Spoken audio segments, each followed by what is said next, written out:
ರಾಯಚೂರು ಜಿಲ್ಲೆಯ ಅರಕೇರಿ ತಾಲೂಕಿನ ಜಾಗಟಕಲ್ ಗ್ರಾಮದಲ್ಲಿ ರಂಭಾಪುರಿ ಜಗದ್ಗುರುಗಳ ಅಡ್ಡಪಲ್ಲಕ್ಕಿ ಮಹೋತ್ಸವವು ಅದ್ಧೂರಿಯಾಗಿ ಜರುಗಿತು. ಗ್ರಾಮದ ಹೊರವಲಯದಿಂದ ಮುಖ್ಯ ವೇದಿಕೆಯವರೆಗೆ ಅಡ್ಡಪಲ್ಲಕ್ಕಿ ಮಹೋತ್ಸವ ಮಾಡಲಾಯಿತು. ಈ ವೇಳೆ ವೇದಿಕೆ ಕಾರ್ಯಕ್ರಮವು ಜರುಗಿತು. ಇನ್ನು ಕಾರ್ಯಕ್ರಮದ ಮುಖ್ಯ ಘಟ್ಟವಾಗಿ 30 ಜೋಡಿಗಳಿಗೆ ಉಚಿತ ಸಾಮೂಹಿಕ ಮದುವೆ ಮಾಡಲಾಯಿತು. ಈ ವೇಳೆ ಸಾಕಷ್ಟು ರೀತಿಯ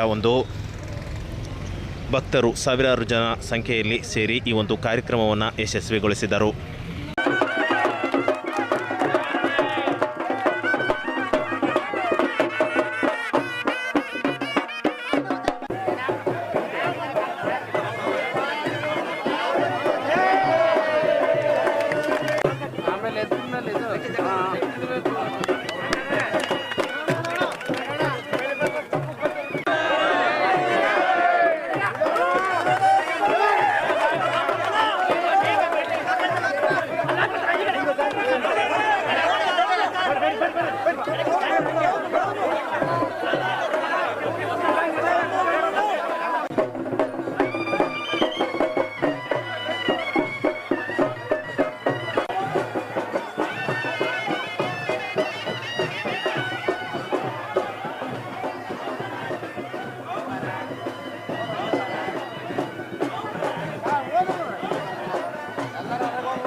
ಹೆತ್ತ ತಾಯಿ ಎಷ್ಟು ನಮಗೆ ಮುಖ್ಯವೋ ಅಷ್ಟೇ ನಮ್ಮ ಧರ್ಮ, ನಮ್ಮ ಸಂಸ್ಕೃತಿ, ಪರಂಪರೆ, ಆದರ್ಶಗಳು ನಮ್ಮೆಲ್ಲರಿಗೆ ದಾರಿ ದೀಪ ಅನ್ನುವುದನ್ನು ಯಾರೂ ಕೂಡ ಮರೆಯಬಾರದು.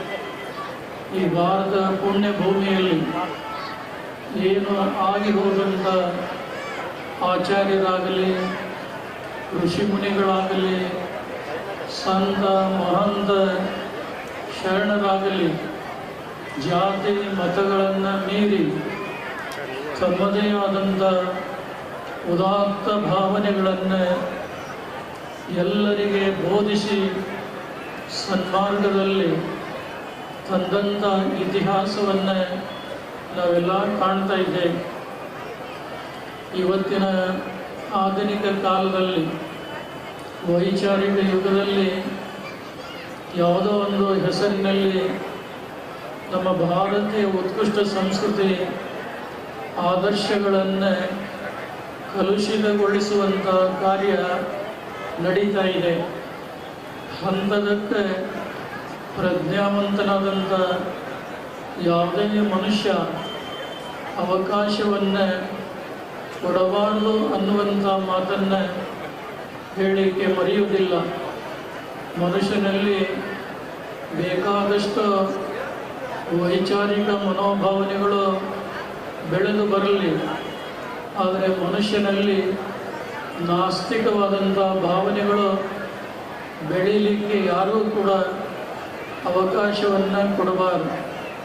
ವೀರಶೈವ ಧರ್ಮದ ಪಂಚಪೀಠಗಳು ತಮಗೆಲ್ಲ ಚಿರಪರಿಚಿತ.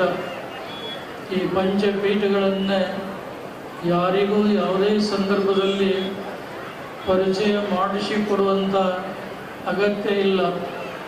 ಜಗತ್ತಿಗೆ ಬೆಳಕನ್ನು ನೀಡುವಂಥ ಸೂರ್ಯ ಚಂದ್ರರನ್ನು ಪರಿಚಯ ಮಾಡಿಸಿದರೆ ಎಷ್ಟು ಅಪಹಾಸ್ಯ ಆದೀತೋ, ಅಷ್ಟೇ ಪಂಚಪೀಠಗಳನ್ನು ನಾವೇನಾದರೂ ಪರಿಚಯ ಮಾಡಿ ಕೊಡ್ತೇವೆ ಅಂದರೆ ಅಂಥದ್ದೇ ಭಾವನೆ ವ್ಯಕ್ತಪಡಿಸಬೇಕಾಗ್ತಾ ಇದೆ.